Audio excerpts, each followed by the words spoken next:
Bismillahirrahmanirrahim. Assalamualaikum warahmatullahi wabarakatuh. Pertama-tama marilah kita panjatkan puji dan syukur atas kehadirat Allah Subhanahu wa Ta'ala, karena beliaulah kita dapat menyelesaikan video ini dalam keadaan sehat walafiat. Salawat serta salam kita junjungkan kepada Nabi besar kita, Baginda Rasulullah Sallallahu Alaihi Wasallam, karena beliaulah yang menuntut kita dari zaman kegelapan menuju zaman terang menerang.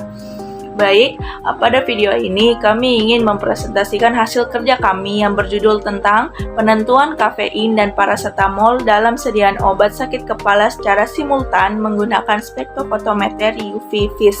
Sebelum kami lanjut ke materi, izinkan kami memperkenalkan diri terlebih dahulu dengan saya sendiri sebagai moderator Astiananta dengan NIM 061 dan teman-teman saya Zakia Fahriani dengan NIM 051, Andi Nur Ainun Jaria dengan NIM 052, Andi Nur Fadia Wardani dengan NIM 053, Anisatul Latifah Usman dengan NIM 056, Arisna Maulisa Syafril dengan NIM 057, Elisa Elsa Saputri dengan NIM 066, Firman Nur Hasana dengan NIM 071, Inaya Nur Iza M. Irwan dengan NIM 072, Nur Alia Rahman dengan NIM 081, Salsabila Nurul Maulani dengan NIM 093 dan Zatil Amalia dengan NIM 101. Dan kepada pemateri saya persilahkan. Saya atas nama Zakia Fahriani sebagai pemateri pertama. Sediaan obat sakit kepala yang beredar di pasaran sebagian besar berupa campuran dari berbagai zat berkhasiat. Sebagian besar campuran tersebut bertujuan untuk meningkatkan efek terapik dan kemudahan dalam pemakaian sediaan obat tersebut. Yang paling sering dijumpai dalam sediaan obat sakit kepala adalah paracetamol dan kafein. Paracetamol merupakan salah satu obat yang paling umum digunakan di berbagai belahan dunia karena khasiatnya yang membantu mencegah nyeri sendi, sakit gigi, sakit kepala seperti migrain, nyeri otot, dan juga digunakan untuk menurunkan demam yang berasal dari virus dan bakteri. Kafein memiliki berat molekul 194,19 gram per mol dan fungsinya untuk menstimulasi susunan saraf pusat serta dapat memperkuat efek analgetik paracetamol.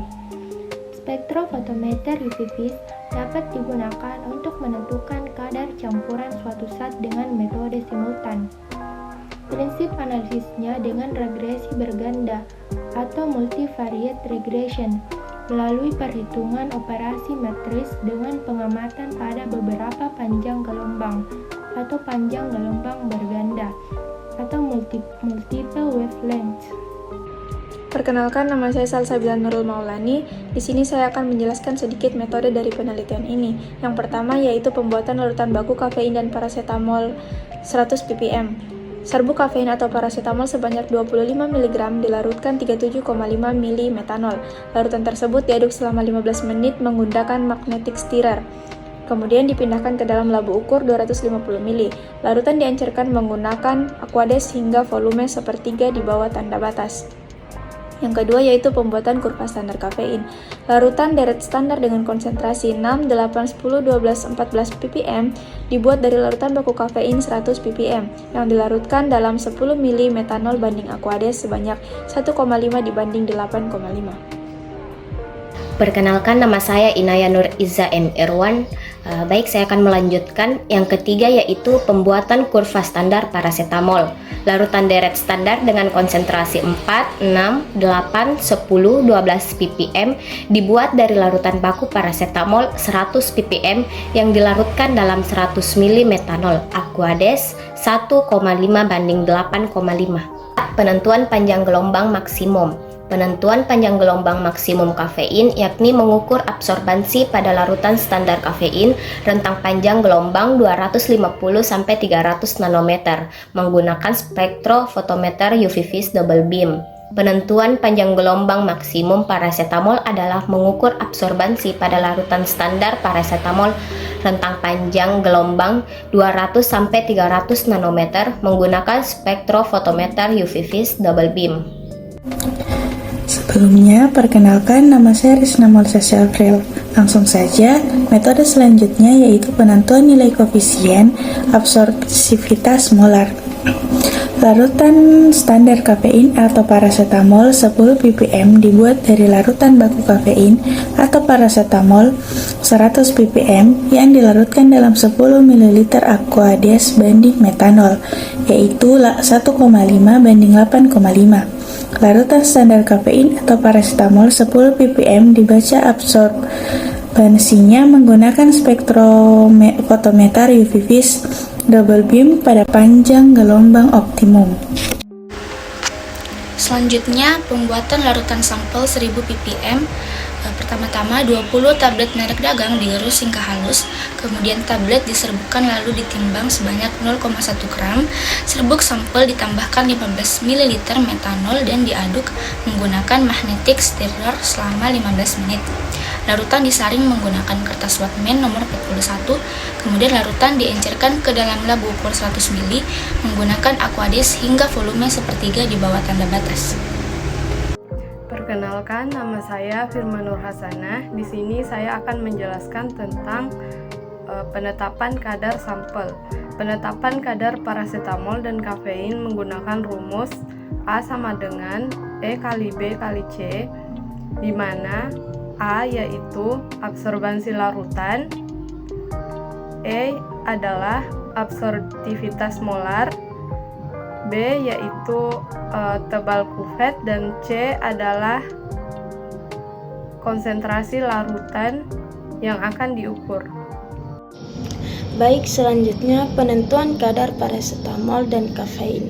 Larutan standar dibaca serapan maksimumnya pada rentang panjang gelombang 220 nanometer sampai 280 nanometer.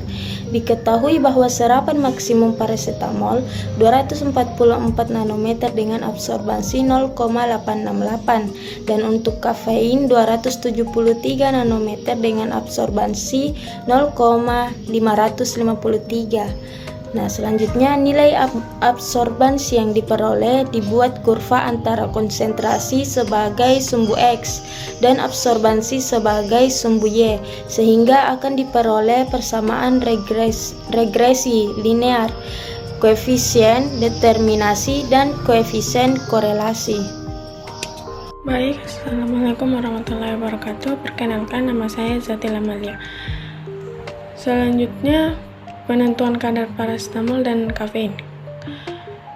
Kurva standar kafein diperoleh yaitu Y sama dengan 0,0506 X tambah 0,0144 dengan nilai koefisien korelasi 9984. Sedangkan larutan standar paracetamol korelasi atau R adalah 0,9986. Nilai kafein korelasi menandakan adanya hubungan antara absorbansi dan konsentrasi yang diperoleh. Baik, saya Andi Nurainun Jaria. Langsung saja, teman-teman bisa lihat pada tabel bahwa di sini ada kafein dan paracetamol. Nah, kafein di sini pada pengenceran 80 dia 9,37% bobot per volume, dan pada pengenceran 100 8,26% bobot per volume. Nah, adapun pada pengenceran 80 9,37 mg dan pada pengenceran 100 8,26 mg. Nah, untuk paracetamol pada pengenceran 80 88,80% bobot per volume dan pada pengenceran 100 87,75% bobot per volume. Pada pengenceran 80 terdapat 88,80 mg dan pada pengenceran 100 87,75 mg. Nah, hasil yang diperoleh ini menunjukkan bahwa kadar kafein dan paracetamol itu tidak sesuai dengan yang tertera pada kemasan. Pada kemasan tertera bahwa 83,33 mg per 100 mg itu untuk paracetamol, dan untuk kafein itu 10,83 mg per 100 mg. Nah, kadar zat aktif paracetamol maupun kafein itu pada pengujian kali ini dengan metode spektrofotometri tidak sesuai dengan kadar zat aktif yang ada pada kemasan. Nah, menurut Farmakope Indonesia edisi 4 pada tahun 1995, yaitu tidak kurang dari 90% dan tidak lebih dari 100%. 110%. Berdasarkan pengujian yang dilakukan, terdapat beberapa kesimpulan, di mana yang pertama, kadar yang diperoleh untuk paracetamol berturut-turut dengan pengenceran 80 kali miligram dan 100 kali miligram adalah 88,80 mg per 100 dan 87,75 mg per 100. Kadar yang diperoleh untuk kafein dengan pengenceran 80 mg dan 100 mg berturut-turut adalah 9,37 mg per 100 dan 8,26 mg per 100, di mana kadar tersebut tidak sesuai dengan kadar yang tertera pada kemasan. Di mana kadar yang tertera pada kemasan adalah untuk paracetamol sekitar 83,33 mg per 100 dan untuk kafein sebesar 10,83 mg per 100. Sekian presentasi dari kelompok kami, kurang dan lebihnya mohon dimaafkan. Sekiranya kekurangan datang dari kami dan lebihnya datang dari Allah Subhanahu wa taala. Wallahu muwaffiq ila aqwamit thoriq. Wassalamualaikum warahmatullahi wabarakatuh.